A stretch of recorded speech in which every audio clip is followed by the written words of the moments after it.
காலவேளையில் நம்ம ஒரு வேத பகுதி வாசிக்க போகிறோம். ரோமர் புஸ்தகம் 8ஆம் அதிகாரம் 28வது வசனத்தை ஒருவர் படிக்கலாம். அன்றியும் அவருடைய தீர்மானத்தின்படி அழைக்கப்பட்டவர்களாய் தேவனிடத்தில் அன்பு கூறுகிறவர்களுக்கு சகலமும் நன்மைக்கு ஏதுவாக நடக்கிறது என்று அறிந்திருக்கிறோம். இந்த வசனத்தினுடைய பின்பகுதி சகலமும் நன்மைக்கு ஏதுவாக நடக்கிறது என்று அறிந்திருக்கிறோம். ஒரு நம்பிக்கையான ஒரு வார்த்தை, அது நமக்கு தெரியும் அப்படின்னு சொல்லப்பட்டிருக்கு. பவுல் அப்போஸ்தலர் ரோம சபைக்கு எழுதுறாரு. அந்த வார்த்தையை கூர்ந்து கவனிச்சா அந்த கடைசி பகுதியில் சொல்ல சகலமும் நன்மையாக நடக்கிறது என்று சொல்லலை, நன்மைக்கு ஏதுவாக நடக்கிறது. நம்ம வாழ்க்கையில் நடக்கிற எல்லாமே நன்மையாக நடக்குன்னு சொல்லலை. நம்ம வாழ்க்கையில் நிறையா எப்போதும் சொல்லுவோம், வாழ்க்கை மேடு பள்ளமாக தான் இருக்குது. நாம் ஒரே சீராக போல சில நேரம் ஒரு மாதிரி, அதாவது எப்படி கிளைமேட் மாறுதோ அது மாதிரி கால சூழ்நிலைகள் இருப்பது போல தான் வாழ்க்கையும் ஒரே சீராக இல்லை, அது மாறி மாறி இருக்கிறது. அப்படிப்பட்ட சூழ்நிலையாக இருந்தாலும் ஆண்டவர் சொல்றாரு அது நன்மைக்கு ஏதுவாக நடக்கிறது. சில விஷயம் நன்மையாக தெரியும், சில விஷயம் நன்மையாக தெரியாது. நன்மையாக தெரிகிற விஷயமா இருந்தாலும் நன்மையாக தெரியாத விஷயமா இருந்தாலும் அவைகள் எல்லாமே நன்மைக்கு ஏதுவாக நடக்கிறது. ஒரு அப்படி இதை இன்னும் சுருக்கமாக சொல்ல போனா, தேவன் தீமைகளை நன்மையாக மாற்றுகிறவர். இதுதான் இந்த வசனத்தினுடைய இன்னும் கொஞ்சம் ஆழமான சுருக்கமான ஒரு வார்த்தையா நம்ம எடுத்துக்கிட முடியும், புரிந்து கொள்கிறது போல எடுத்துக்கிட முடியும். ஒருவேளை அது தீமையாக தெரிந்தாலும், அது நாம் விரும்பாததாக இருந்தாலும் தேவன் அதை நன்மையாக மாற்ற முடியும். அதுதான் பவுல் அப்போஸ்தலனுடைய உறுதியான வார்த்தை, கர்த்தருடைய வார்த்தையாக நமக்கு இருக்கிறது. அன்பானவர்களே, குறிப்பாக சோதனைகள், தீமைகள் இவைகள் வரும்போது நாம் எப்படி நடந்து கொள்கிறோம் அப்படின்றது தான் ஒரு பெரிய கேள்வி. பவுல் அப்போஸ்தலன் சொல்லும்போது நாம் அறிந்திருக்கிறோம் என்று சொல்கிறார். இதுதான் எல்லாரும் அறிந்திருக்கிறோமா, அல்லது ஆண்டவர் அறிந்து கொள்ள வேண்டும் என்று நினைக்கிறாரா? ஒருவேளை இந்த வசனத்தை ஏற்றுக்கொண்டவர்கள் உண்மையாகவே தேவனாகிய கர்த்தர் எனக்கு சகலமும் நன்மைக்கு ஏதுவாக மாற்றுவார், சகலம் நன்மைக்கு ஏதுவாக நடக்கிறது, இப்போது நடக்கிறதும் கூட நன்மையாக மாறும்னு நான் அறிஞ்சிருக்கிறேன்னா ஓகே, அப்படி அறியலைன்னா நான் அறிந்து கொள்ள வேண்டும் என்று கர்த்தர் சொல்றார். நான் அதை உணர வேண்டும் என்று கர்த்தர் சொல்லுகிறார். அன்பானவர்களே, நம்முடைய வாழ்க்கையில் நடைபெறுகிறதான அந்த நாம் விரும்புகிற சூழ்நிலையா இருந்தாலும் விரும்பாத சூழ்நிலையா இருந்தாலும் சரி, அந்த இடத்துல நாம் எப்படி நடந்து கொள்கிறோம் என்பதை பொறுத்து தேவன் அதை நன்மையாக என்ன செய்கிறார்னா மாற்றுகிறார். வேதத்தில் அநேக தேவ மனிதர்கள் தங்கள் வாழ்வில் நடந்த ஒரு துயரமான சூழ்நிலைகளையும் உபத்திரவத்திலும் பாடுகளையும் விரும்பாத சூழ்நிலைகளையும் அவர்கள் தேவனுடைய வல்லமைகளை விசுவாசித்து, தேவனை விசுவாசித்து ஆண்டுடைய திட்டத்தை நிறைவேற்றுவதற்கு முயற்சித்து அதில் நன்மையானவர்களை கண்டடைந்திருக்கிறார்கள். ஆனால் அந்த துயரமான நேரங்களிலும் பாடுகளிலேயும் தேவ சித்தம் செய்யாமல், அவர்கள் தேவனிடத்திலே உதவி கேளாமல் தங்கள் சொந்த முயற்சிகளிலேயே அந்த தீமைகளை நன்மையாக மாற்றுவதற்கு அவர்களாக முயற்சித்து சிக்கிக் கொண்டவர்கள் நிறைய பேர் இருக்கிறாங்க. ஆகவே இன்னைக்கு நீங்களும் நானும் தேவனுடைய பிள்ளைகளை நம்முடைய வாழ்வின் எல்லா காலகட்டங்களையும் அதை நன்மையாக மாற்ற தேவ திட்டத்தை செய்வதற்கு காத்து கிடக்க தேவன் கிருபை செய்வாராக.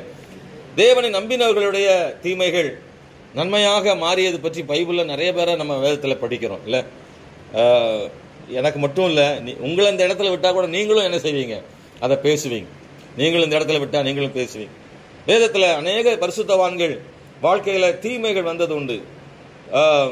வாழ்க்கையில் தீமைகளை, துயரங்களை, கண்ணீரை சந்திக்காதவர்கள் யாரும் இருக்க முடியாது. எவராக இருந்தாலும், ஜெப வீரனாக இருந்தாலும் சரி. எலியா நம்மை போல பாடுள்ள மனுஷனாக இருந்தும் கருத்தாக ஜெபித்தான் என்று சொல்லப்பட்டிருக்கிறது. அவனை நம்மோடு ஒப்பிடப்பட்டிருக்கிறது. காரணம், நம்மை போல தான் எலியாவும் இருந்தார். ஆனால் அவர்கிட்ட இருந்த ஒரே விஷயம் கருத்தாக ஜெபிக்கிற விஷயம்தான். ஜெபம் பண்ணி மழையை வரவழைத்தவர். ஆனால் அவருடைய வாழ்க்கையில் நெருக்கடிகள் வந்தது. அவர் கூட சில நேரத்தில் பயந்து போகிற சூழ்நிலை வந்தது. அன்பானவர்களே, கர்த்தரை சார்ந்து கொண்ட போது தேவன் அவரை எழுப்பி அவருக்கு பலன் கொடுத்து அவரை நடக்க செய்தார். அதற்கு பிறகும் அவர் தேவனுக்காக சித்தம் செய்தார். அதற்கு பிறகும் சிலர் அபிஷேகம் பண்ணினார். அதற்கு பிறகும் தேவனால் அங்கீகரிக்கப்பட்டார். தேவனோடு கூட அவருக்கு தொடர்பு இருந்தது. தேவனை விசுவாசித்தார். அதற்கு பிறகும் துயரங்களுக்கு பிறகும் துன்பங்களுக்கு பிறகும் பயத்துக்கு பிறகும் கர்த்தர் எலியாவு கூட ஆண்டவர் இருந்தார். அதுதான் ரொம்ப முக்கியமானது. என்னுடைய வாழ்க்கையில துயரங்கள் இருக்கலாம், ஆனால் கர்த்தர் இருக்கணும். அதான் மெயின். கவலைகள் வரலாம், கண்ணீர் வரலாம், அதெல்லாம் இருந்தாலும் கர்த்தர் இருந்தார்னா அதை நன்மையாக மாற்றுவார், நன்மையாக மாற்றுவார். தீமைகளை நன்மையாக மாற்றுகிற தேவனை நாம் விசுவாசிக்கிறோம். அதுல முதலிடத்தில் இருக்கிற ஒரு மனிதன் யோசேப்பு. ஆதியாகம புஸ்தகத்தில் வாசிக்கும் போது 50வது அதிகாரம், ஆதியாகமம் 50ஆம் அதிகாரம் 20ஆம் வசனத்தை நாம் படிக்கலாம்.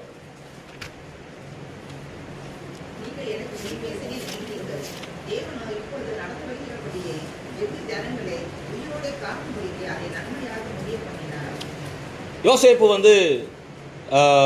ரொம்ப நமக்கு தெரிந்த ஒரு தேவ மனிதன்.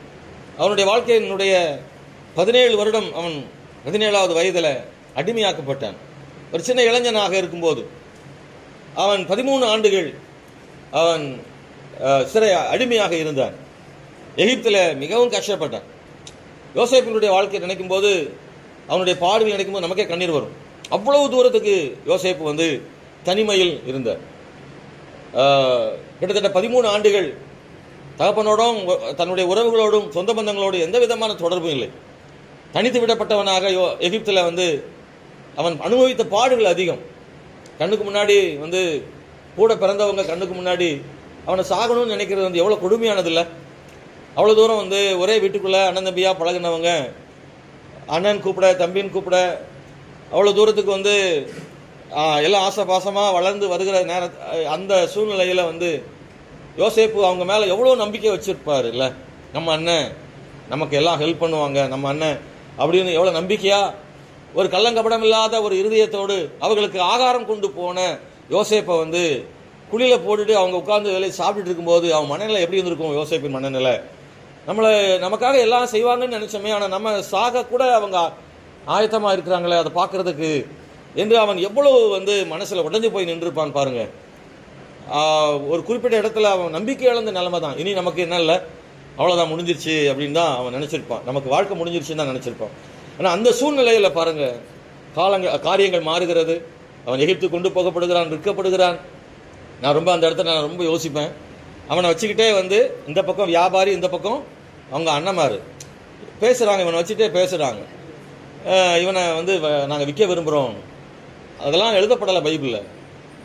அவனை 20 வெள்ளி காசுக்கு விற்றார்கள் தான் இருக்குது. ஆனால் அந்த உடனே சும்மா நடந்துடல, அதெல்லாம் நடந்திருக்கும். பொதுவாக வியாபாரம்னு எப்படி நடக்கும்? இவங்க எவ்வளோ கொடுக்குறீங்க கேட்டிருப்பாங்க. அவனை வச்சுக்கிட்டு எவ்வளோ கொடுக்குறீங்க? அவங்க சொல்லியிருப்பாங்க, நாங்கள் 10 வெள்ளி காசுக்கு வேணா கொடுக்குறோம்னு சொல்லி. ஆனால் அண்ணன் தம்பி சொல்லியிருப்பாங்க, பையன் வாலிபனாக இருக்கான், அதனால் கொஞ்சம் வேலை செய்வான், நல்லா திடகாத்தமாக இருக்கான், உங்களுக்கு யூஸ்ஃபுல்லாக இருக்கும், வயசான ஆள் கிடையாது அப்படின்னு சொல்லி எங்களுக்கு 30 வெள்ளி காசு கூட கேட்டிருப்பாங்க. இப்படியே வியாபாரம்னா அப்படி தான் நடக்கும். சந்தை தான் அன்னைக்கு அப்படி தான் நடந்திருக்கு. அடிமைகளை விற்றுருக்காங்க, ஆடு மலை விற்கிற மாதிரி தான் பேரம் பேசிக்கணும். கட்டாயம் அதிகமாக கேட்டிருப்பாங்க. இதெல்லாம் பக்கத்துல பார்க்குறேன், என்ன நடக்குதுன்னு அவனுக்கு தெரியல, நம்ம என்ன பண்ண போகிறாங்களோ. ஏன்னா இந்த புது அனுபவம் அவனுக்கு, அது மாதிரி அவன் பார்த்துருக்க மாட்டான். முதல் முறையாக தன் வாழ்க்கையில் அவன் பார்க்குறான். அடுத்தவங்களை பார்க்கும்போது அவ்வளோ உணர்வு தெரியாது. நம்ம வாழ்க்கையில் நடக்கும்போது தான் அந்த உணர்வு நமக்கு என்ன செய்யும், தெரியும். இன்னொரு குடும்பத்தை நம்ம பார்க்கும்போது நமக்கு அந்த கஷ்டங்கள் நம்ம புரிஞ்சுக்கிட முடியாது. நம்ம அந்த பாதையில் போகும்போது தான் அது எவ்வளோ வலின்னு நமக்கு தெரியும். யோசேப்பு ரொம்ப அதிகமான வலியை சந்திக்கிறான். அப்புறம் யாருமே தெரியாத நபரோடு எங்கேயோ போறான். அவனை அழைத்து கொண்டு இன்னொரு இடத்துல இருக்கிறார்கள். ஆனால் தேவன் அவனோடு கூட இருந்து அவனை உயர்த்துறார். தவறு செய்யாத ஒரு காரியத்திற்காக அவன் தண்டிக்கப்படுகிறார். அது ரொம்ப கொடுமையானது. 13 ஆண்டுகள் எகிப்தில் அவன் பல கஷ்டங்கள் நடுவிலே போறான். அதுக்கு பிறகு கர்த்தர் அவனை தேசத்தில் பெரிய உயர்வுக்கு நேராக கொண்டு போறார். அதுக்கு பிறகு அங்கே ஆஸ்வதிக்கப்படுறான். அவனுடைய அப்பாவை சந்திக்கிறான், சகோதரரை சந்திக்கிறான். எல்லாரும் எகிப்துக்கு வர்றாங்க. ஒரு காலகட்டத்தில் யாக்கோபு மரித்து போகிறான். யோசேப்பின் அந்த சொப்பனம் எல்லாம் ஒன்று கூட விடாமல் நடக்கிறது. சகோதரர்கள் எல்லாரும் அவனை வணங்கினார்கள். ஆனால் அதுக்கு பிறகு நீங்க பார்த்தீங்கன்னா கடைசியில் அவங்க அப்பா இறந்த பிறகு மறுபடியும் என்ன செய்யறாங்க, ஒரு முறை தாழ விழுந்து பண்ணிடுறாங்க. அப்பா இல்லை, இப்போதான் அப்பா இருக்கிற வரைக்கும் எங்களுக்கு ஒரு பெரிய பாதுகாப்பா நினைச்சாங்க. ஆனால் யாக்கோபு இறந்த பிறகு இப்போ யோசிக்கிறாங்க, அப்பா இல்லை, அப்பா இல்லாதனால நமக்கு என்ன செய்வான் யோசேப்பு, நமக்கு தீமை செய்வான். நாம் செஞ்சதெல்லாம் ஞாபகத்தில் வச்சிருப்பான், அப்பா இருக்கிற வரைக்கும் இப்போ வெயிட் பண்ணியிருக்கிறான் அப்படின்னு ஆள் விட்டு சொல்லி அனுப்புறாங்க. அப்பா இறக்கும் போதே அப்பா சொல்லியிருந்தாரு, அவர் சொன்னாரோ சொல்லலையோ அவங்க சொல்லி அனுப்புறாங்க. அப்பா உயிரோடு இருக்கும்போது அப்பா சொன்னாரு, இவங்களெல்லாம் மன்னிச்சு விட்டுருன்னு இவங்க சொல்லி சொன்னாராம். இவங்க சொல்லி விடுறாங்க. ஏன்னா அப்பா பேரை சொன்னா தான் இவங்களுக்கு என்னது, அந்த இடத்த யோசித்து பார்த்தீங்கன்னா ஆச்சரியமா இருக்கும். உம்முடைய சகோதரர் உமக்கு பொல்லாங்கு செய்திருந்தாலும் 16ஆம் வசனம், அவர்கள் செய்த துரோகத்தையும் பாதகத்தையும் நீ தயவு செய்து மன்னிக்க வேண்டும் என்று உம்முடைய தகப்பனார் மரணமடைய முன்னே உமக்கு சொல்லும்படி கட்டளையிட்டார். ஏன் யோசேப்பு சொல்லலையோ? என்ன டெக்னிக்கெல்லாம் யூஸ் பண்றாங்க பாருங்க. இது காரணம் என்ன? பயம். உண்மையா சொல்லியிருந்தா யாரும் சொல்லியிருக்கணும்? யாக்கோபு யோசேப்பு சொல்லியிருக்கணும். எப்பா நான் வந்து வயசாயிருச்சது, நான் இருப்பணும் இல்லையோ, உங்க அண்ணமாரை வந்து நீ வந்து நல்லா பார்த்துக்கணும், பழசெல்லாம் மறந்துடணும் பாப்பான்னு யோசேப்பு யாக்கோபு சொல்லியிருக்கணும். அது சொல்லலை. யோசேப்பு மேல யாக்கோபுக்கு நம்பிக்கை இருக்கு, செய்ய மாட்டான்னு அவர் சொல்லவே இல்லை. ஆனா பயத்துல சொல்றாங்க, உயிரோடு இருக்கும்போது அப்பாவே சொல்லிட்டு போயிருக்காரு, அதனால என்ன செஞ்சிருக்கேன், அப்பாவை குறுக்க வச்சு தப்பிக்கலாம்னு அண்ணமார் பயத்தில் நினைக்கிறாங்க. ஆனா யோசேப்பு அப்படிப்பட்டவன் அல்ல. அவன் சொன்ன அந்த நேரத்தில் அவன் சொன்ன வார்த்தை தான் நாம் இப்ப வாசித்தோம். யோசேப்பு அவர்களை நோக்கி, பயப்படாதீங்க, நான் தேவனா, நீங்கள் எனக்கு தீமை செய்ய நினைத்தீர்கள், தேவனோ இப்பொழுது நடந்து வருகிறபடியே வெகு ஜனங்களை உயிரோടെ காக்கும்படிக்கு அதை நன்மையாக முடிய பண்ணினார். யோசேப்பு அதை உணர்ந்தான். நீங்க தீமை செய்ய நினைச்சீங்க, தேவன் அதை நன்மையாக மாற்றினார் என்று தைரியமாக அவனால் சொல்ல முடிந்தது. இதை கேட்கிற தேவனுடைய பிள்ளைகளை, நம்முடைய வாழ்க்கையிலும் தேவன் தீமைகளை நன்மையாக மாற்ற முடியும். எப்போதென்றால் அந்த தீமை நடுவில் நாம் கர்த்தரை உறுதியாக பற்றிக் கொள்ளும் போது, அவர் மேல் நம்பிக்கையாக இருக்கிற பொழுது, அது ரொம்ப முக்கியமானது. தீமைகளை நன்மையாக மாற்றுவதற்காக சிலர் வந்து தவறான வழியை தேர்ந்தெடுப்பார்கள். அதுதான் தவறு. நமக்கு ரொம்ப கவனத்தில் கொள்ள வேண்டியது, எப்போ நம்ம வந்து வழியின் பாதையில் போகிறோமோ, எப்போ ரொம்ப கஷ்டமான பாதையில் போகிறோமோ, அப்போ ரொம்ப ஜாக்கிரதையாக இருக்கணும். அல்லேலூயா. அப்போ தான் சாத்தான் நம்மளை வந்து பல வழிகளை நமக்கு காண்பிப்பான். நமக்கு வருகிறதான கஷ்டமான சூழ்நிலையில் வந்து அப்போ தான் சாத்தான் என்ன பண்ணுவான்னா, நம்ம தேவனுக்கு பிரியமில்லாத பாதையில் போகிறதுக்கு நம்மளை தூண்டுவான். ரொம்ப பொருளாதார நெருக்கடியில் ஒருத்தர் போறாருன்னு வைங்களேன், அப்போ ரொம்ப கவனமாக இருக்கணும். ஏன்னா சாத்தான் சொல்லுவான், திருட சொல்லி கொடுப்பான். அந்த நேரம் தான் தவறான பாதையில் நீ வந்து இந்த மாதிரி கஷ்டத்தை நீ மாற்றணும்னா நீ வந்து ஏமாளியாக இருக்கக்கூடாது, நீ ஏதாவது பண்ணினாதான் இதுலேருந்து நீ வெளியே வர முடியும்னு அதற்கான வாய்ப்புகள் கூட கிடைக்கும் உங்களுக்கு. ரொம்ப நெருக்கடியான நேரங்களில் பொருளாதாரம் ரொம்ப கஷ்டமாக இருக்குது, ஆனால் கண்ணுக்கு முன்னாடி பணம் இருக்கிறதெல்லாம் தெரியும். அப்போல்லாம் மனசிருக்கிற காசெல்லாம் அப்போ கண்ணுக்கு முன்னாடியே என்ன செய்யும், தெரியும். சோதனைகள், அந்த நீ உங்களுக்கு வருகிற தீமைகளிலிருந்து வெளியே வருவதற்கான வழிகள் வந்து தேவன் தரும் பாதை அல்லாமல், தேவன் ஒரே வழி தான் தருவார், ஆனால் சாத்தான் நிறைய வழி தருவான். அவைகளின் முடிவு ரொம்ப மோசமாக இருக்கும். ஆனால் அந்த நேரத்தில் நீங்கள், நான் சொல்லும்போது நீங்கள், ஆமாம் எனக்கு கூட அப்படி ஒரு நடந்திருக்கு பாஸ்டர் நீங்கள் சொல்வீங்க. என்னுடைய வாழ்க்கையில் நெருக்கடியான பாதைகளில் போகும்போது தான் நம்முடைய வாழ்க்கையில் தேவ சித்தம் செய்யாமல், அல்லது தேவன் நம்முடைய தீமைகளை நன்மையாக மாற்ற நேரம் கொடுக்காமல், அவர் நம்முடைய தீமைகளை நன்மையாக மாற்றுவதற்கு காத்திருக்காமல், நாம தீமையிலிருந்து வெளியே வருவதற்கு சில தப்பான பாதைகளில் போகிறதுக்கு வாய்ப்பு இருக்கு. யோசேப்பு அதை என்ன செய்யலை. அவன் அந்த நெருக்கடியான காலகட்டங்களில் பொறுமையோட காத்திருந்தான். எந்த இடத்துலையும் யோசேப்பு வந்து எந்த இடத்துலையும் தனக்கு ஏற்பட்ட தீமைகளை நன்மையாய் மாற்றுவதற்கு அவன் வந்து எந்த முயற்சியுமே என்ன செய்யலை, அவனாக எடுக்கலை. அவன் தேவனிடத்தில் காத்திருந்தான், ஜெபம் பண்ணியிருக்கக்கூடும். அவன் கர்த்தரை நம்பி இருந்தான், உண்மையாக இருந்தான். கர்த்தர் அவனுக்கு தீமைகளை நன்மையாக மாற்றினார். அன்பான தேவனுடைய பிள்ளைகளை, ஸ்தோத்திரம். ஆங்காங்கே சில இடங்களில் அவன் எதிர்பார்த்தான், இதுதான் தேவனுடைய வழியா இருக்குமோ அவன் நினைச்சான். இந்த தீமை இப்பதான் மாறுமான்னு அவனுக்கு அந்த சூழ்நிலை ஏற்பட்டது. பானபாத்திரக்காரனுக்கு அவன் சொப்பனத்தை விளக்கின போது அப்போ விடுதலை கிடைத்தது. அந்த பானபாத்திரக்காரனை முழுமையா நம்பினான். நம்மளும் சில நேரத்தில் ஏதாவது ஒரு சின்ன மேகம் தெரிஞ்சிட்டுனா இதுவாக தான் இருக்குமா நமக்கு நினைச்சிருவோம்ல, அது மனுஷனுடைய இயற்கை தானே. ஆனால் அப்போதும் என்ன செய்யலை, நடக்கலை. அது எதிர்பார்த்து நடக்காது, ரொம்ப கஷ்டமாக இருக்கும். எதிர்பார்த்தது இது நடக்கலை. அன்பான தேவனுடைய பிள்ளை, 2 வருஷம் அப்படிதான் நினைக்கிறேன், 2 வருஷம் நினைக்கிறேன். எந்த விதத்திலும் ஆமா 41 இருக்கு. 2 வருஷம் சென்ற பின்பு பார்வோன் ஒரு சொப்பனம் கண்டான். 2 ஆண்டுகள் நடந்துச்சு, நம்பிக்கை இல்லாமல் போயிருச்சு. அவ்வளவுதான், ஒரே ஒரு நம்பிக்கை இருந்துச்சு, அதுவும் போயிருச்சு. நம்பிக்கை இல்லாமல் போனாலும் கர்த்தரை நம்ப வேண்டும். அதான் இன்னைக்கு இந்த காலையில் சொல்றேன், நம்பிக்கை இல்லாட்டாலும் கர்த்தரை நம்புங்க. தேவன் தீமைகளை நன்மையாக மாற்றுவார். நம்முடைய வாழ்க்கையில் அநேக நேரம் தீமைகள் நன்மையாக மாறாதது காரணம், நாம் சரியான பாதையில கர்த்தரை விசுவாசித்து நாம் போகலையா என்பதை நாம் கொஞ்சம் யோசித்து பார்க்கணும். அந்த இடத்துல தான் அன்பானவர்களே, என்ன விதமான நெருக்கடிக்குள் போறோமோ, என்ன விதமான உபத்திரவங்களுக்கு போறோமோ, அந்த விதங்களிலே நமக்கு சாத்தான் தப்பான பாதைகளை காண்பிக்கும் போது அது ரொம்ப ஜாக்கிரதையாக இருந்து, அது ரொம்ப கவனமாக இருந்து, நாம் கர்த்தரை மாத்திரம் சார்ந்திருந்து நேர்மையான பாதைகளை சென்று நல்ல ஜெபம் பண்ணி கர்த்தர் நமக்காக தீமைகளை நன்மையாக மாற்றுவதற்காக காத்திருக்கும் பொழுது தேவன் அதை நன்மையாக என்ன செய்வார்னா மாற்றுவார். அல்லேலூயா. தேவன் அப்படி செய்ய வல்லமை உள்ள தேவனா இருக்கிறார். வேதத்தில் நாம் நிறைய அதை வாசிக்கிறோம். தீமைகளையும் துரோகங்களையும் அநீதிகளையும் கண்டு துவண்டு போன யோசேப்பு அதிலிருந்து வெளியே வந்தான். யோசேப்பு தான் சொல்றான், நீங்க எனக்கு தீமை செய்ய நினைச்சீங்க, தேவன் அதை நன்மையாக என்ன செய்தார்னா மாத்தினான். எப்படின்னா எல்லாரையும் போஷிக்கும்படியாக. ஒருவேளை இது நடக்கல அப்படின்னா நிறைய அதுதான் தீமையா மாறி இருக்கும். ஆனா தீமை நன்மையாக மாறினது. ஏன்னா நன்மைக்காக அவங்க செய்யல, அவங்க தீமைக்காக செஞ்சாங்க. தேவன் அதை நன்மைக்காக என்ன செய்தார்னா அதை மாத்திட்டாரு. அன்பானவர்களே, ஸ்தோத்திரம். ஒருவேளை யோசேப்பு எகிப்துக்கு போகாம இருந்திருந்தா, அவன் சகோதரர் அவனை விற்காமல் இருந்திருந்தால், ஆளை போல இவனும் ஒரு சாதாரணமான இளைஞனாக இருந்திருக்க கூடும். என்ன நடந்திருக்கும்? யோசேப்பும் அவங்க அண்ணனை மாதிரி வளர்ந்த பிறகு அவனும் அந்த ஆடு மேய்க்கத்தான் அவங்க அப்பா அவனை அனுப்பியிருக்க கூடும். அவனுக்கு ஆடுகளில் சகோதரனை போல இருந்திருப்பான். அவனுடைய பெயர் பெரிதளவில் சொல்லப்பட்டிருக்க முடியாது. ஆனால் யோசேப்பு பெரிய அளவில் சொல்லப்படும் அளவுக்கு தன் குடும்பத்திலும் சரி உலகம் முழுவதிலும் சரி யோசேப்பு பேர் தெரியாதவங்க இருக்க முடியாது.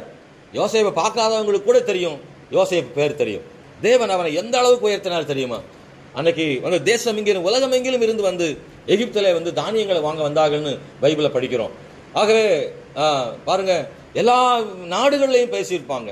இந்த மாதிரி எகிப்தில் ஒரு மனிதன் யோசேப்புன்னு ஒரு மனிதன் வந்திருக்கிறானா, அவன் தான் எல்லாருக்கும் தானியங்களை கொடுக்குறானா அப்படின்னு சொல்லி வீட்டில் சொல்லிட்டு தான் போயிருப்பாங்க. நான் போய் தானியம் வாங்கிட்டு வாரேன்னு சொல்லி இவனுடைய பேர் உலகம் முழுசும் தெரியும்படி ஒரு பெரிய உயர்வை தேவன் அவனுக்கு கொடுத்தார்.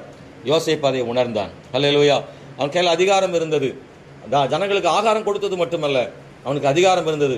பார்வோன் சொல்லுகிறான், இவனுடைய அனுமதி இல்லாம ஒருவன் கை கால் என்னக்கூடாது, அசைக்க கூடாதுன்னு சொல்ற அளவுக்கு முழு அதிகாரத்தையும் அவனுக்கு கர்த்தர் பார்வோன் மூலமாக ஆண்டவர் கொடுத்திருந்தார். யோசேப்பை வச்சு அவங்க அப்பாவுக்கு அண்ணமாருக்கு எல்லாருக்கும் ஒரு பெரிய மரியாதை. அரண்மனையில் அவங்களுக்கு விருந்து கிடைத்தது. எகிப்தியர் எல்லாரும் அவங்கள பார்க்கும்போது ஒரு பெரிய ஆசீர்வாதமாக அந்த குடும்பம் மாற தேவன் கிருபை செய்தார் என்பதை வேதத்தில் வாசிக்கிறோம். அன்பான தேவனுடைய பிள்ளைகளை, ஆண்டவர் இயேசு கிறிஸ்து கூட அவர் போன பாதை ஒரு உபத்திரவம் நிறைந்த பாதை. சாத்தான் அவரை எப்படியாவது சிலுவையில் அறைவதற்காக முயற்சித்தார். அவரை சிலுவையில் அறைந்தான். ஆனால் தேவன் 3ஆம் நாளில் உயிரோடு கூட எழுப்பினார். அந்த தீமை நன்மையாக என்ன செய்ததுன்னா மாறிற்று என்பதை வேதத்தில் வாசிக்கிறோம்.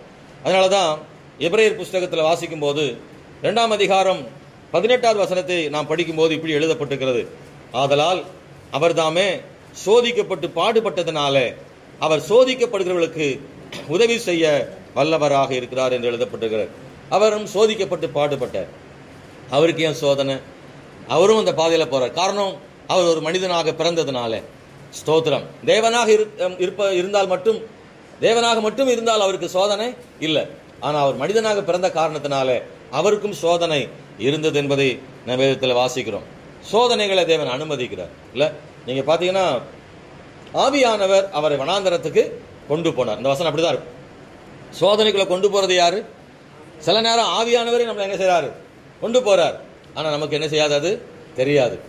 ஆமென், ஸ்தோத்திரம். பல நேரங்களில் நமக்கு தெரிவதில்லை, இது நன்மைக்கு எதுவானதுன்னு நமக்கு புரியறதில்லை. சிலதை பார்க்கும்போது இதுல என்னையா நன்மை இருக்கக்கூடும், இது முழுக்க முழுக்க தீமை தான், இது எப்படி நன்மையாகும்? இல்லை, கர்த்தர் அதை செய்வார். அல்லேலூயா. நமக்கு அது சில நேரம் புரியாது. மனிதருடைய மூளையினால், நம்முடைய அனுபவங்களினால், நம்முடைய அறிவினால அந்த தீமைக்கு பின்னாடி இருக்கிற நன்மையை நாம் புரிந்து கொள்ள விளங்கிக் கொள்ள நம்மால் முடியாது. ஆனால் தீமைகளை பார்க்கும்போது, நம்முடைய வாழ்வில் வருகிற கஷ்டங்களை பார்க்கும்போது நீங்க விசுவாசிங்க, தேவன் இதை நன்மையாய் மாற்றுவார்னு விசுவாசிங்க. இப்போதும் கடந்த காலங்களிலும் சரி, எப்போதும் சரி, நீங்க சந்திக்கிற தீமைகளை கர்த்தர் நன்மையா மாற்றுவார்னு நினைங்க, சொல்லுங்க. நீங்க அறிக்கையிடுங்க, தேவன் இதை நன்மையாக எனக்கு மாற்றுவார். நீங்க சொல்லுங்க, தைரியமா சொல்லுங்க, தேவன் இதை நன்மையா மாற்றுவார். ஒரு முறை சொல்லுமா, என் தேவன் தீமைகளை எனக்கு நன்மையாய் மாற்றுவார். நம்ம அறிக்கையிடுறது ரொம்ப முக்கியமானது. சொல்லணும் அதை தேவன் தீமைகளை நன்மையாக மாற்றுவார்னு சொல்லணும். அன்பான தேவனுடைய பிள்ளைகளை, சீஷர்களுக்கும் இயேசு அதைத்தான் சொல்ல, உங்கள் துக்கம் சந்தோஷமாக மாறும், உங்கள் துக்கம் சந்தோஷமாக மாறும். இயேசு கிறிஸ்து எந்த பாதையில் போனாரோ அந்த பாதையில் சீஷர்களும் போனாங்க. சொல்ல, இந்த உலகம் சிரிக்கும், நீங்களோ அழுவீர்கள், துக்கம் உங்களுக்கு உண்டாகலாம். ஆனால் அந்த துக்கம் நிச்சயமா என்ன செய்யும்? சந்தோஷமாக மாறும். எதை பற்றி நீங்க துக்கப்பட்டீங்களோ அது உங்களுக்கு மகிழ்ச்சியாக மாறும், உங்கள் துக்கம் சந்தோஷமாக மாறும் என்று அங்கே சொல்லப்பட்டிருக்கிறது. அன்பான தேவனுடைய பிள்ளைகளே, ஸ்தோத்திரம். ஆண்டவராக இயேசு கிறிஸ்துவனுடைய பாடுகளும் உபத்திரவங்களும் நம்முடைய வாழ்க்கையில் அது மகிழ்ச்சியாக சந்தோஷமாக அது மாறிச்சு. அதனால தான் இன்னைக்கு நீங்கள் நானும் இங்கே இருக்கிறோம். அவருடைய அந்த பாடுகள் மத்தியில் தான் அவர் அந்த பாதையில் அவர் போனதுனால தான் இன்னைக்கு ஒரு பெரிய மனுக்குலத்திற்கான விடுதலை ரட்சிப்பு கிடைத்திருக்கிறது என்பதை நாம் அறிந்திருக்கிறோம். அன்பானவர்களே, இந்த பேஷன் ஆஃப் த கிரைஸ்ட் அப்படின்னு ஒரு பெரிய படம் நீங்கள் பார்த்துருப்பீங்கன்னு நினைக்கிறேன். இல்லை, பார்த்துருக்கீங்களா? இல்லைன்னா அதை பாருங்க. இயேசு கிறிஸ்துவனுடைய வாழ்க்கை, அவருடைய பாடு மரணங்களை பற்றிய நவீன படம் அது. நமக்கெல்லாம் முன்னாடி தெரிஞ்ச படம் இயேசு கிறிஸ்து படம், கருணாமூர்த்தி, ஜீசஸ், அதெல்லாம் முதல்ல நம்ம பார்த்துருக்கோம். பேஷன் ஆஃப் த கிரைஸ்ட்னு அந்த படம் கொஞ்சம் எக்ஸ்ட்ரீமாக எடுத்திருக்கிறாங்க. அந்த படத்தில் அந்த சிலுவை காட்சி ரொம்ப கொடுமையானதாக இருக்கும். அப்படியே அதை பார்க்கக்கூட முடியாது, அவ்வளவு வலி வேதனை நிறைந்ததாக இருக்கும். அவருடைய அந்த சாட்டையால் அடிக்கும்போது அந்த சாட்டை மேலே அப்படி பட்டு அந்த சதையெல்லாம் என்ன செய்யும், பிச்சுட்டு வரும். முகமெல்லாம் விகாரமாக இருக்கும். நீங்கள் பார்த்துருப்பீங்க அந்த படத்தில் இயேசுவின் முகமே விகாரமாக மாறிடும். அப்படியே உடம்பெல்லாம் ரத்தமாக கோடு கூட முழு சரீரமும் பிற்கப்பட்டிருக்கும். அப்படி ஒரு வேதனை. ஒரு கண்ணெல்லாம் கூட உடஞ்சிருக்கும். கண்ணெல்லாம் ஒன் சைடு கண்ணே அந்த பட்டு வெளியே வந்திருக்கும்.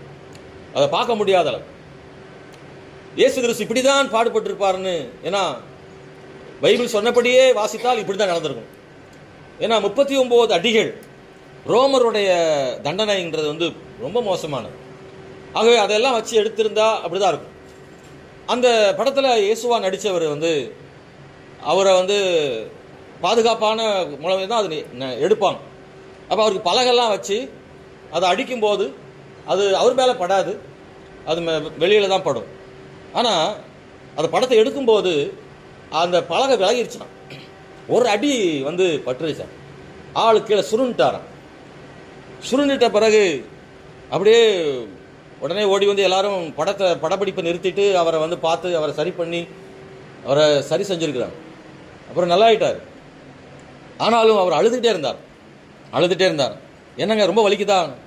இல்லை, நான் வலிக்காக அழலை, தவறி ஒரே ஒரு அடி பட்டதுக்கு என்னால் தாங்க முடியலையே. இயேசு கிறிஸ்து எப்படி அதை தாங்கியிருப்பாருன்னு எனக்கு அதை நினைச்சா கூட என்னால் அழுகை நிறுத்த முடியல. ரொம்ப நேரம் அழுதுகிட்டே இருந்தார். அன்பானவர்களே, இயேசு கிறிஸ்து அவ்வளவு கடினமான பாதைகளில் போனதுனால தான் அவர் சோதிக்கப்படுகிறவர்களுக்கு உதவி செய்ய வல்லவராயிருக்கிறார். அல்லேலூயா. நீங்களும் நானும் சில நேரங்களில் தீமையான பாதைகளில் போகும்போது அந்த பாதைகளை நன்மையாக நமக்கு மாற்றுகிறார் மட்டும் இல்லை, அதான் பைபிள் சொல்லி இயேசு கிறிஸ்துவை தேவன் என்ன செய்தார்? மகிமைப்படுத்தினார், உயர்த்தினார். அவர் பாடுகள் பட்டதுனால அவர் உயர்த்தப்பட்டார். 1. 2, நமக்கு நன்மையாக மாறினது. அதாவது தீமையின் பாதையில் போகிற தேவ பிள்ளைகள் அவர்கள் உயர்த்தப்படுகிறது மட்டுமல்ல, அவர்கள் மற்றவர்களுக்கும் யாரா இருக்கிறாங்கன்னா ஒரு உதவி செய்ய, ஆறுதல் சொல்ல, அவங்களுக்கு வழிகாட்ட அவங்க பயன்படுறாங்க. அல்லேலூயா. பாருங்க, ஒருத்தர் ரொம்ப கஷ்டத்தில் இருக்கிறாங்க, ரொம்ப நெருக்கடியில் போறாங்கன்னா எல்லாரும் அவங்களுக்கு போய் கவலைப்படாதீங்க அப்படின்னு சொல்றதுக்கும், அதே பாதையில் யாராவது போய் வெளியே வந்தவங்க போய் சொல்றதுக்கு என்ன வித்தியாசம் இருக்கு. சும்மா சொல்றதெல்லாம் எடுக்காது. உங்களை மாதிரி தான் நானும் இந்த கஷ்டத்தில் ஒரு நாள் என்ன செய்தேன், போனேன். ஆனால் இன்னைக்கு தேவன் அதை நன்மையாக மாற்றிருக்கிறாரு. தைரியமாக இருக்கும். அந்த அந்த வார்த்தைகள் ரொம்ப எஃபெக்டிவாக இருக்கும். அது பயனுள்ள உண்மையானதாக இருக்கும். அது மாறுதலாக இருக்கும். அன்பானவர்களே, தீமைகளை தேவன் நமக்கு நன்மைகளாய் மாற்றுகிறது மட்டுமல்லாமல் அநேகருடைய வாழ்க்கையில் தீமையின் பாதையில் போகிறவர்களுக்கு நீங்களும் நானும் ஆறுதலாகவும் ஆசீர்வாதமாகவும் அவர்களை ஊக்குவிக்கிறவர்களாய் மாற்றுவதற்கும் தேவன் போதுமான தேவனாக இருக்கிறார். அவர் தாமே சோதிக்கப்பட்டு பாடுபட்டதுனாலே அவர் சோதிக்கப்படுவர்களுக்கு உதவி செய்ய வல்லவராக இருக்கிறார். நாம் எல்லாரும் ஜெபிக்க போகிறோம் இந்த காலையில். அன்பான தேவனுடைய பிள்ளைகள், இன்னும் நிறைய வேற பைபிளை சொல்ல முடியும். நமக்கு ஞாயிற்றுக்கிழமை அவைகளை பற்றி இன்னும் விளக்கமாக நாம் இந்த செய்தியை கேட்க முடியும். தேவன் தீமைகளை நன்மையாக மாற்றுகிறவர். 1, நாம் அதை விசுவாசிப்போம். 2, நாம் அதை அறிக்கையிடுவோம். 3, அந்த தீமையை நன்மையாய் மாறுவதற்கு நானாக எதுவும் தப்பான பாதையில் போய் செய்வதில்லை. எனக்கு தேவன் அவரே என் தீமைகளை நன்மையாக மாற்றட்டும். அல்லேலூயா. Price the Lord. ஸ்தோத்திரம். தாவீது வாழ்வின் தீமைகளை நன்மையாக மாற்றுவதற்கு தாவீது ஏதாவது பண்ணானா? ஒன்றும் பண்ணல. அவன் நினைச்சிருந்தானா சவுல என்னன்னாலும் பண்ணலாம். தாவீதின் தீமைகளை நன்மையாக மாற்றிக்கொள்வதற்கு வாய்ப்புகள் தாவீதுக்கு நிறைய கிடைச்சது. ஆனா தாவீது ஒரு நாளும் என்னுடைய தீமைகளை நானே நன்மையாக மாற்றிக்கொள்வதில்லை, என் தேவன் எனக்கு நன்மையாக மாற்றுவார்னு பொறுமையோட தாவீது காத்திருந்தார். அவர் செய்கிற வரை. சில நேரம் காத்திருப்பது கஷ்டமா இருக்கலாம். அன்பானவர்களே, தேவன் அதை செய்ய வல்லமையுள்ள ஆண்டவராக இருக்கிறார். ஸ்தோத்திரம். உங்க வாழ்க்கையில அன்பானவர்களே, தாமதமாகும் போது, தீமையின் பாதையில், உபத்திரவத்தின் பாதையில் போகிற போது பலரும் பல வார்த்தைகளை சொல்லுவார்கள். பலரும் பலவிதமான ஆலோசனைகளை கொடுப்பார்கள். ஏன் இன்னும் இப்படியே இருக்கிறீங்க, அப்படி செய்யலாம் இப்படி செய்யலாமேன்னு நம்ம வாழ்க்கையில விசுவாசத்துக்கு மாறான அல்லது தேவனுக்கு பிரியமில்லாத காரியங்களை செய்வதற்கு நமக்குள்ளேயும் தோணும். மற்றவர்களும் நமக்கு அப்படி ஒரு ஆலோசனையை கொடுப்பாங்க. நான் மறுபடியும் சொல்கிறேன், அந்த இடத்துல தான் கர்த்தருடைய பிள்ளைகளே, ஒரு நாளும் தீமைகளை நானாக தப்பான வழியில மாற்றிக்கொள்ள மாட்டேன். கர்த்தர் எனக்காக மாற்றுவார். கர்த்தர் எனக்காக மாற்றுவார். கர்த்தர் தீமைகளை மாற்றுவார். நான் விசுவாசிக்கிறேன். தேவனின் தீமைகளை நன்மையாக மாற்றுவார். ஹல்லேலூயா. ஆமென். Praise the Lord. ஸ்தோத்திரம். ஹல்லேலூயா. ஹல்லேலூயா. ஹல்லேலூயா. யோசேப்புக்கு தெரியாது. ஓ, எகிப்துல என்னை கொண்டு ஆகாரம் கொடுப்பாரு, என்னை கொண்டு அநேகருக்கு நன்மை செய்வாரு, என்னை கொண்டு அப்பாவுக்கும் அண்ணமாருக்கும் வழிகாட்டுவாருன்னு யோசேப்புக்கு தெரியாது. வாழ்க்கையின் முடிவு அவனுக்கு தெரியாது. வாழ்க்கையின் நிகழ்காலம் தான் அவனுக்கு தெரியும், வருங்காலம் அவனுக்கு தெரியாது. ஆனாலும் யோசேப்பு உண்மையாயிருந்தான், பரிசுத்தமாயிருந்தான். தவறான வழியில உயர்வு கிடைக்க வாய்ப்பு இருந்தாலும் தவறான வழியில உயர்வுக்காக முயற்சி பண்ணல. போத்திபாருடைய மனைவியின் மூலமாக அட்ஜஸ்ட் பண்ணியிருந்தான்னா அவனுக்கு உயர்வு கிடைச்சிருக்கும். ஆனாலும் அவன் அந்த வழியில், அந்த பாதையில போகல. தவறான பாதையில் கிடக்கிற உயர்வு வேண்டாம் எனக்கு, தேவனே சரியான பாதையில கொண்டு போவார். குறுக்கு வழியில கிடைக்கும் உயர்வை விட நேர் வழியில் கிடைக்கிற கஷ்டம் கூட பரவாயில்லன்னு யோசேப்பு நினைச்சு, குறுக்கு வழியில கிடைக்கிற உயர்வை விட நேர் வழியில் கிடைக்கிற கஷ்டம்னாலும் பரவாயில்லன்னா யோசேப்பு தேர்ந்தெடுத்தான். எது வேணும்? உயர்வு வேணுமா, கஷ்டம் வேணுமா? உயர்வோ கஷ்டமோ அதுவும் அல்ல, எனக்கு நேர் வழியில் என்ன கிடைச்சாலும் பரவாயில்ல, தேவன் தருகிற எது கிடைச்சாலும் பரவாயில்ல, ஆண்டவர் எனக்கு என்ன கொடுத்தாலும் வாங்கிக்கிறேன். ஏனென்றால் அவர் நல்ல ஆண்டவர். ஹல்லேலூயா. ஆமென்.